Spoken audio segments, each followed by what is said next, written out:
Kung gusto mo ng mga ganitong kwento, huwag kalimutan mag-like at mag-subscribe. Baka naman, sabi nila, kapag may nakita kang itim na sinulid na nakabalot sa papel, may nagagalit sa'yo.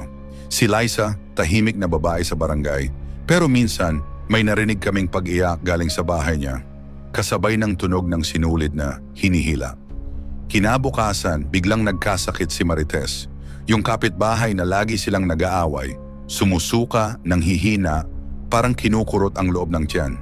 Nakita ng asawa ni Marites ang isang papel sa may bakod.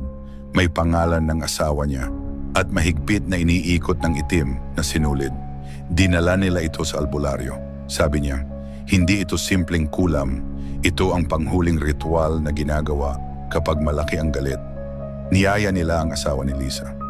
Nanginginig itong nagsabi, sa tuwing may nagagalit kay Liza, may tinatawag siyang panlaban. Kinahapunan, bumalik ang albularyo sa bahay ni Liza. Pero nang buksan nila ang pinto, walang tao. Isang mesa lang na may mga pangalan ng mga kapitbahay na nakabalot lahat sa itim na sinulid. At sa pinakahuli, may nakita silang bagong papel, bagong balot. At ang nakapangalan doon, pangalan mo.